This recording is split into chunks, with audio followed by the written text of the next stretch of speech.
एक व्यक्ति है और एक महिला है जिनको दोनों को पैर में गोली लगी हुई है। खास करके मुझे और उनको आकर बोला कि उसने कि आप मुझे जानते हो। हमने कहा नहीं जानते हैं हम लोग, तो उसी में गोली मार के वो चले गए। ये लोग मेरे पास फ़ोन किए कि मुझे कोई अज्ञात व्यक्ति गोली मार दिया।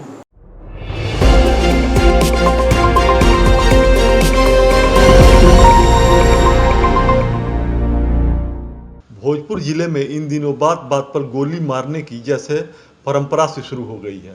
यहाँ एक तरफ पुलिस गोलीकांड जैसे घटना को निपटाने में अपनी पूरी ताकत झोंक रही है, वहीं अपराधी गोलीकांड की दूसरी घटना को अंजाम देकर भोजपुर पुलिस की मुश्किलें बढ़ा दे रहे हैं।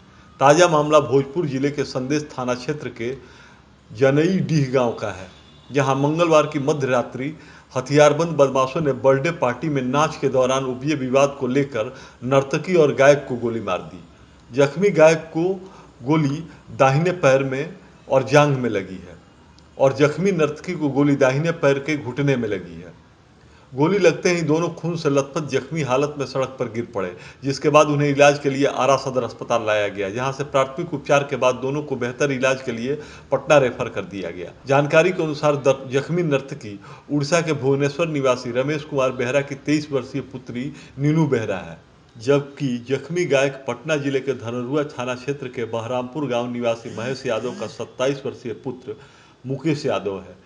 इधर नर्तकी नीतू बेहरा ने बताया कि वह संदेश थाना क्षेत्र के सलेमपुर गांव में अहपूरा पंचायत के पंचायत समिति सदस्य नीतू कुमारी की 4 वर्षीय पुत्र आर्यन कुमार के बर्थडे पार्टी समारोह में नाचने और उसके साथी मुकेश यादव गाना गाने आए थे, जहां नाच के दौरान गांव के ही कुछ लोग शराब के नशे में हाथ में हथियार लिए हुए स्टेज पर चढ़ गए और नाच रहे थे और बार बार उसे नीचे बुलाकर नाचने को कह रहे थे, जिसको लेकर बर्थडे पार्टी में नाच के दौरान इसका विरोध भी किया था। हालांकि बात वहीं पर खत्म हो गई।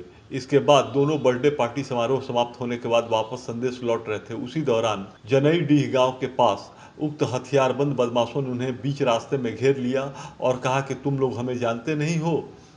जब उन्होंने कहा कि नहीं मैं नहीं जानता, तभी उन्होंने उन पर फायरिंग कर दी, जिसमें दोनों को गोली लग गई, जिससे दोनों गंभीर रूप से जख्मी हो गए। इसके बाद वे लोग वहां से बर्थडे पार्टी में आए थे, उन्हें फ़ोन कर इस घटना की जानकारी दी। घटना की सूचना पाकर वे लोग घटनास्थल पर पहुंचे और इन्हें इलाज के लिए सदर अस्पताल लाया गया, जहां से प्राथमिक उपचार करने के बाद उन्हें बेहतर इलाज के लिए पटना रेफर कर दिया गया है। जबकि दूसरी ओर अहियापुर पंचायत के पंचायत समिति सदस्य पति रणवीर साहू ने बताया कि उनके पुत्र आर्यन कुमार का चौथा बर्थडे समारोह मनाया जा रहा था, जिसमें उन्होंने दोनों को नाचने व गाने के लिए बुलाया था। मंगलवार की मध्य रात्रि करीब 2 बजे तक कार्यक्रम खत्म हो गया था। इसके बाद उन्होंने कहा कि रात हो गई है, आप लोग रुक जाइए, लेकिन उन लोगों ने कहा कि नहीं, हम लोग संदेश के ही हैं, चले जाएंगे। जिसके बाद उन्होंने प्रोग्राम का पैसा देकर उन्हें खुशी से विदा कर दिया। जैसे ही वह जनडी गांव के समीप पहुंचे, तभी उन्होंने फोन कर सूचना दी कि कुछ अज्ञात हथियारबंदों ने उन्हें गोली मार दी है। सूचना पाकर वे लोग घटनास्थल पर पहुंचे तो उन्होंने देखा कि दोनों गंभीर हालत में गिरे पड़े हैं। जिसके बाद वे लोग उन्हें इलाज के लिए आरा सदर अस्पताल ले आए, जहां प्राथमिक उपचार के बाद दोनों को बेहतर इलाज के लिए पटना रेफर कर दिया गया है।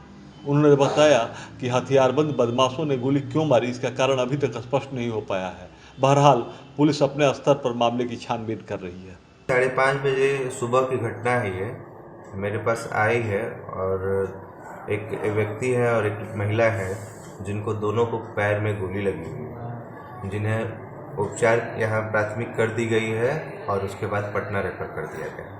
क्या स्थिति है? तो स्थिति थोड़ा सा सामान्य है, लेकिन अभी कुछ कहा नहीं जा सकता है। हम प्रोग्राम के लिए तो गए थे, वो लड़के लोग कौन थे हमें पता भी नहीं था। इनके पार्टी की तरफ से बस वो लोग बैठे हुए थे।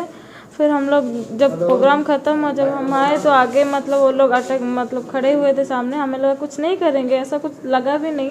जब हमें रोक के खास करके मुझे और उनको आकर बोला कि उसने कि आप मुझे जानते हो। हमने कहा नहीं जानते हैं हम लोग, तो उसी में गोली मार के वो चले गए। घटना हुआ, हमारे यहाँ प्रोग्राम था आपका घर पे। मेरा लड़का का मैंने बर्थडे था, चौथा बर्थडे था। लड़का का नाम था आर्यन। तो हम लोग 2 बजे प्रोग्राम समाप्त कर दिए। ये लोग को बोले कि रुक जाइए, रात हो गया है। बोले नहीं, हम चले जाएंगे, संदेश के थे लोग। उसी बीच ये लोग को हम अपना पैसा दे करके खुशी से ये लोग को विदाई किए। हम बोले क्या जाकर फ़ोन कीजिएगा। तो ये लोग रास्ते में एक जनई गांव पड़ता है, जनई गांव से आगे गए तो ये लोग मेरे पास फ़ोन किए कि मुझे कोई अज्ञात व्यक्ति गोली मार दिया। तो हम लोग गए वहाँ देखने के लिए, तो देखे कि ये लोग गिरे हुए थे। तो हम लोग डायरेक्ट जो है सदर हॉस्पिटल लेकर आए।